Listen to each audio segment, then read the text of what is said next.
everyone. Welcome back to the class of Literary Theory. We are going through the fifth module, Post-Colonialism, Postmodernism and Eco-Criticism. Today, I wish to introduce the term Postmodernist literature. Literature has often been considered as easily distinguishable from theory, in that readers could rely on one fictionalizing while the other analyzed. Postmodernism irreversibly altered this distinction. Postmodern literature not only fictionalized the contemporary situation and surroundings, but also incorporated contemporaneous theories into itself. The texts are undoubtedly aesthetic objects, but they also engage in modes of theory. That is, the texts themselves put aspects of theory into practice, as well as invite the reader to consider the theoretical questions raised. Thus, identifying postmodern literature as such is more than just focusing on related themes of texts. One must look at the form of the text and evaluate how a change in the role, function, and practice of literature is symptomatic of the contemporaneous social and cultural conditions. The effects of this transformation are seen not only in the role of fiction, but also in the reader's engagement with the text. This change is manifested in three literary techniques: the self-reflexive acknowledgement of a text's status as a constructed aesthetic artifact, the implicit or sometimes explicit critique of realism in relation to both narrative and the representation of a fictional world, and the tendency to draw readers' attention to their own process of interpretation through the act of reading. Though these techniques are addressing separate issues, there is overlap between them because the expression of these techniques produces similar characteristics. The first technique, self-reflexivity, is arguably the most defining characteristic of postmodern literature and what designates texts as such. A work of fiction's knowledge and acknowledgement as a created fictionality has been termed metafiction. Brian Hale, postmodern literary historian, differentiates postmodern literature in his postmodernist fiction.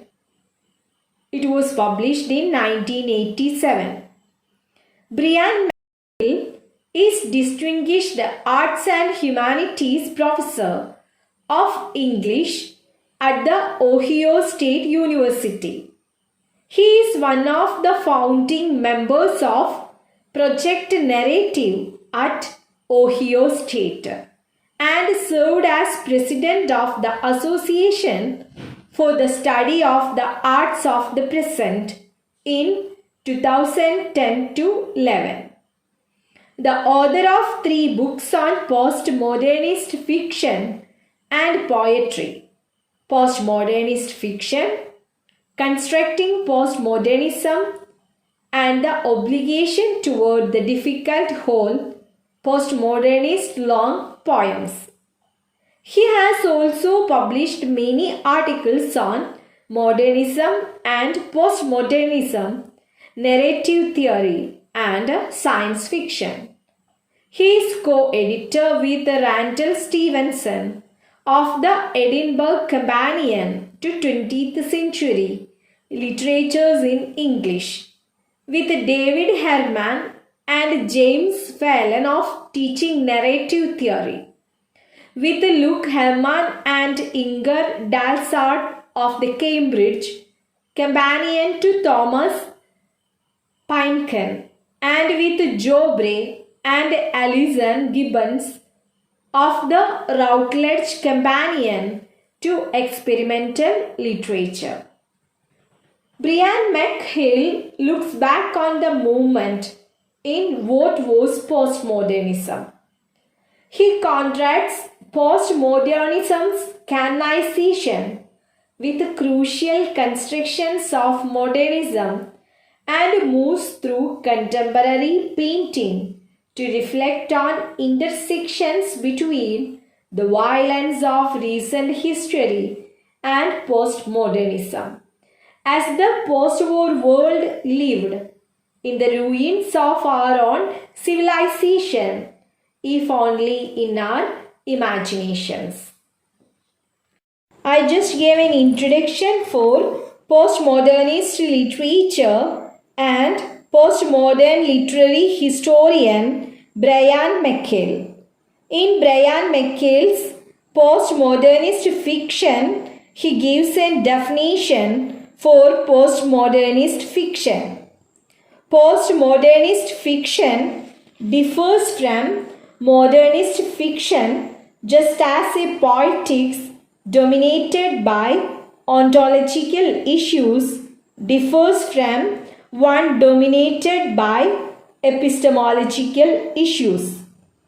So we can see the difference between postmodernist fiction and modernist fiction.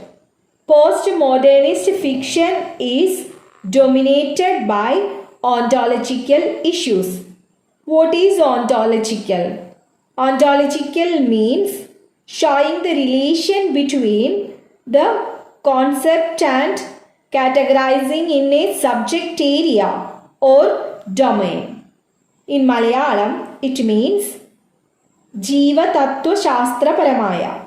Epistemological means relating to the theory of knowledge, especially with regard to its methods, validity and scope, and the distinction justified and opinion. In Malayalam, it means Jiva Tattva Shastra Paramaya. This historical consequentiality is described by McHale using the tool of the dominant as prescribed by Russian formalists, popularized by Roman Jakobson as a method for analysis of literature and arts. Dominant is the chief component in a work of art which rules, determines, and transforms the remaining components. Dominant operates not within the text alone. Each historical period will have its own dominant in the form of an art. Other art forms will reorient themselves to that dominant. Jacobson, by way of exemplification, says that the dominant of the Renaissance was visual arts. By using the examples, Jacobson says that the dominant of the Renaissance was visual art.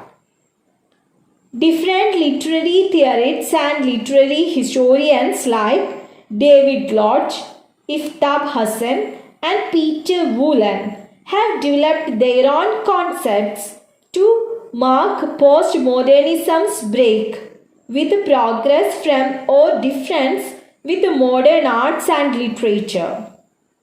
So we can see that these three literary theorists and literary historians tried to find out the break, progress and difference between postmodernist fiction and modernist fiction.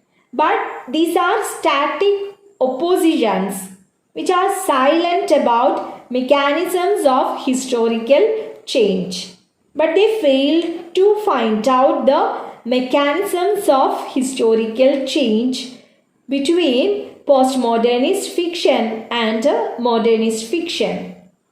So, Michael makes use of the concept of the dominant to trace the underlying patterns of these opposite catalogs.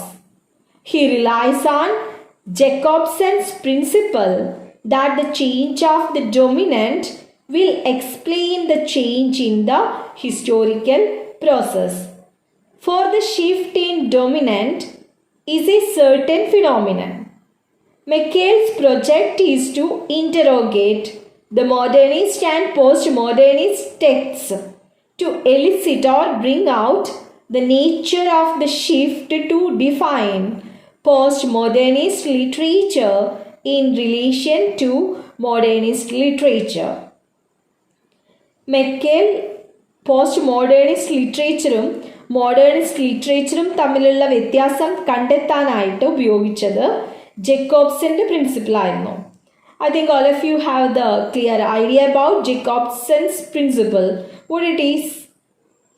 His principle is the dominant will explain the change in the historical process. ആ ഒരു principle ഉപയോഗിച്ചുകൊണ്ടാണ് മെക്കേല് post modernist ടെക്സ്റ്റും അതുപോലെ തന്നെ modernist ടെക്സ്റ്റും ചോദ്യം ചെയ്യുകയും അതിൽ നിന്ന് എന്തൊക്കെ മാറ്റങ്ങളാണ് പോസ്റ്റ് മോഡേണിസ്റ്റ് ലിറ്ററേച്ചറും മോഡേണിസ്റ്റ് ലിറ്ററേച്ചറും തമ്മിൽ വന്നിരിക്കുന്നത് എന്ന യാഥാർത്ഥ്യം കണ്ടെത്തുകയുണ്ടായി. McHale's follows Douwe Fokkema's exploration for the dominant of the period in William Faulkner's novel Absalom, which is a high text of modernist poetics. According to Michael, the strategies of Absalom and modernist fiction in general is to foreground questions such as, how can I interpret this world of which I am a part? And what am I in it? Other typical modernist questions might be added. What is there to be known? Who knows it? How do they know it? And with what degree of certainty? How is knowledge transmitted from one knower to another? And with what degree of reliability? How does the object of knowledge change as it passes from knower to knower? What are the limits of the knowable? So we can see that Michael chooses William Faulkner's novel Absalom to identify the difference between postmodernist literature and modernist literature. Then he made a list of questions. We have discussed those questions. From these questions, he got the answer. From this, Michael formulates the general thesis that the dominant of modernist poetics is epistemological in nature. I think all of you have remembered well what is epistemological. Once again, I repeat, it is relating to the theory and methodology of knowledge.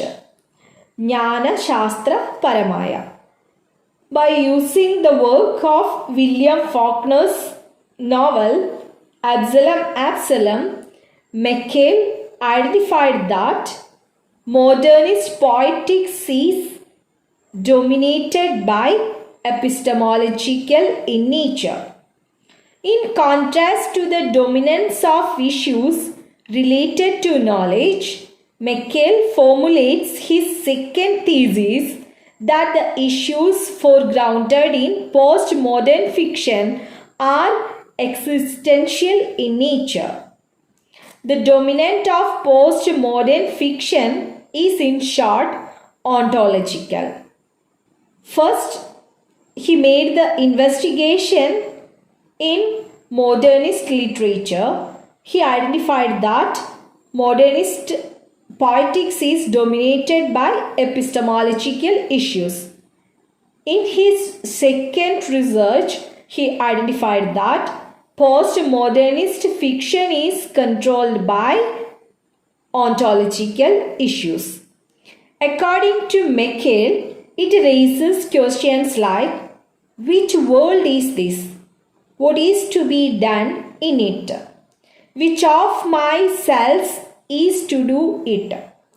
Other typical postmodernist questions bear either on the ontology of the literary text itself or on the ontology of the world which it projects. For instance, what is a world? What kinds of world are there?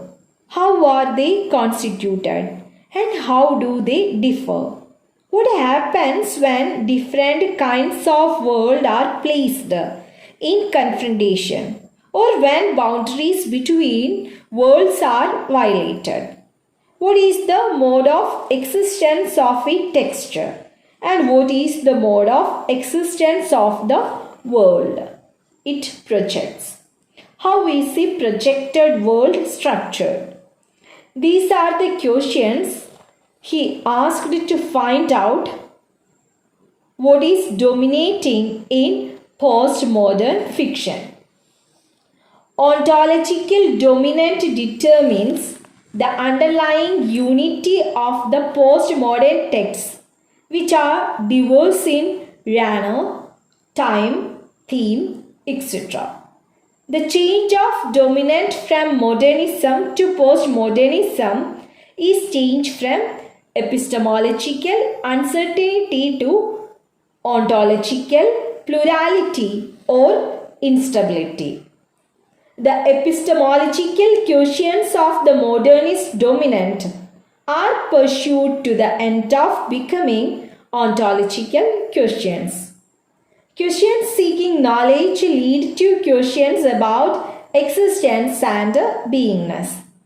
This shift in dominant is but not linear and unidirectional, but bidirectional and reversible.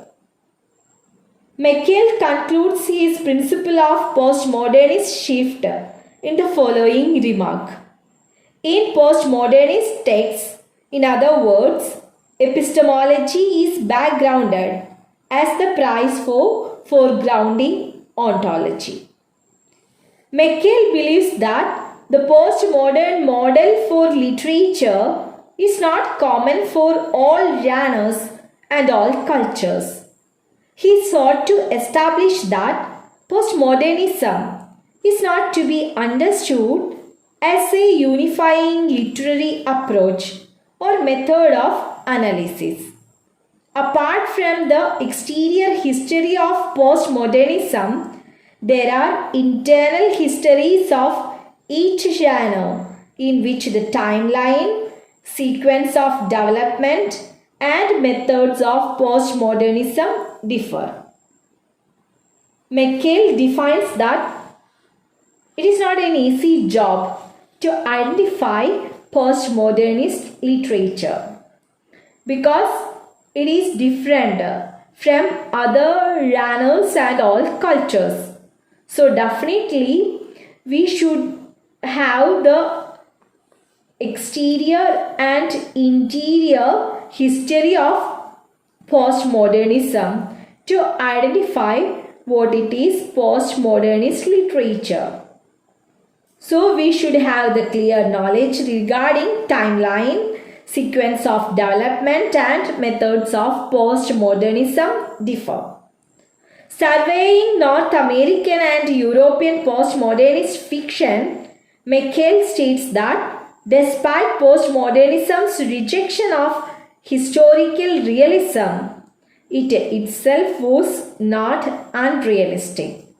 Postmodernism is realistic in its own way, envisaging or predicting a new realism experienced by them. I think all of you have got a clear idea about postmodernist literature and who is Brian McCary.